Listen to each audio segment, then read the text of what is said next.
I'm Vicki Howie, host of the Conscious Life Awakened Speaker Series, also known as Class, because your soul expands and you learn a lot in every session. We just finished our inaugural season, and honestly, I could not be happier. And if you were in our tribe, you were there on many of the calls, I want to thank you, because as an intuitive empath, as an interviewer and host, I can only really channel what the people in the audience provide, and I feel like we provided a lot this season. So if you were there, thank you. If you weren't there, please join us next season and add to our tribe. In either case, we have now made all of the downloads of our season available for you. That's 34 speakers, and you're going to get a snippet here today in this video. Now personally, I've watched this video over and over again already, because what we've done is pull out some gem moments with 12 of our speakers. So if you were there on the calls, you're going to kickstart your memory and get that learning going all over again. And if you weren't there on the calls, take some notes, because these are some real gems. I hope you enjoy it. I'm really proud of our season, and please join us next season, 2016. On Class, and we'll grow as a tribe. Because I really get that sometimes thinking about things and thinking about things and thinking about things and thinking about things and thinking about things, you know, you're smart, I'm smart, we know the right thing to think about, we know the right thing to say, we know the right answer, but unless we viscerally decide to shift ourselves, our energy field, and shift who we really are on a conscious level, our life isn't going to look different, right? So we can think all we want, but thinking isn't going to get you where you want to go. Feeling is. And of course, in reality, we have to be the first ones to bring a new energy to the planet, because what energy we bring forth over time, the world begins to copy and reflect back to us. So it's kind of a game of follow the leader, that we have to bring new energy to the planet, we have to bring new excitement to the planet. Even if we look around and we don't see a world that stops and loves itself that often, we need to stop and love ourselves more often and be completely unlike the world we see, so that over time the world can follow our energetic lead and reflect back to us a more honorable way of being. And of course, we are the ones that bring that suggestion to the world by seeing what's missing in the planet and daring to be for ourselves and others what will uplift the vibration for all innocent hearts. What did walking the path of forgiveness teach you about forgiveness, particularly in the body? I absolutely feel like that to truly forgive anything, you have to feel it first. You have to feel it, and all that is hiding in your bones. Your whole story of pain and grief and sorrow and hurt, whether it's you hurt, they hurt, we hurt, what happened, it all hurts, it's in your body, and you have to be with it. We cannot forgive what we haven't fully felt. We try to bypass it, so I really have learned that forgiveness is a result that comes about after we have felt and honored the experiences that we've had, and not try to run from them or package them in a certain way or bypass them by racing to, I forgive you. But really be with your experience. Honor it. Honor your experience. I call it cosmic charades.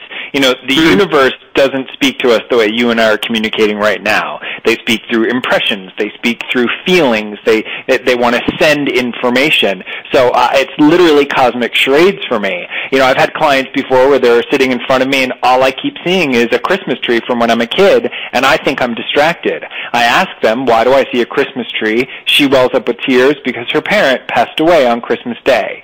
So the universe is like, and so when I'm in a meditative state, when I'm clear, when I'm looking for information, whatever image, sense, feeling, scent, sound, whatever it is that passes through my being, I will express it to the person I'm with in order to figure out what's going on. People have to realize that we literally carry electrical charges. And there is a magnetic force called the ionosphere that circles the Earth. When you have an emotion, you send out an electrical charge that goes out to the ionosphere. It hits the ionosphere, and then it's delivered back to you. So whatever you send out, you get back. It's like a radio signal. You keep hearing yourself back to you, being played back to you. So if you want your life to start showing up in different ways, you've got to start sending out different electrical charges of love and happiness and joy and freedom and power. People need to move through their endings in a way, in a graceful way that allows the new beginning to open up for them. Too many people are hurting. And once you've moved through this process, the understanding within you about why things happen the way they do, why do bad things happen to good people? You will have such clear understanding of that. Why me? You won't even be asking that. Why not you? Because you've got a mission here. All of this is contributing to your mission in some way. All of this is by design for you to be here as your magnificent self.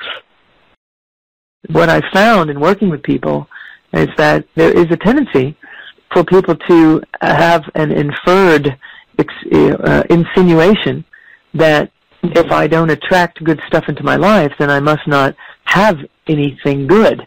And so I have to, get busy attracting it. And it kind of leaves the idea that we're just an empty vessel and we have to attract a bunch of good stuff in order to have a good experience. And the reality of it is there is nothing missing. There is nothing empty about us. We are that full, extreme capacity. We're pure potentiality just sitting there ready to be turned into something.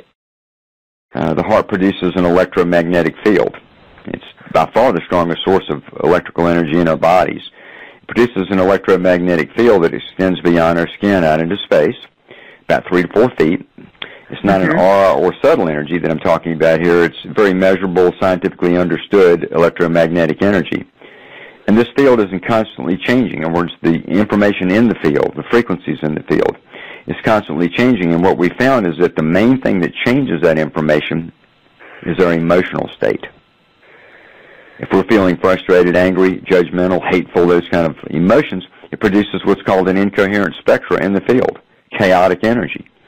If we are experiencing an emotion that's more positive, especially the ones that have been associated with heart, like we're loving or caring or compassionate, it produces a coherent spectra in the field.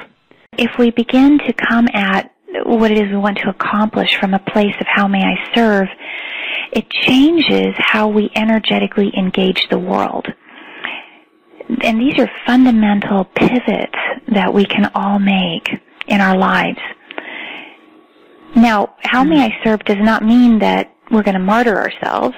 That's an old paradigm, because we can't serve very well if we don't have food to eat or shelter. Right? It's got to be good for all of us.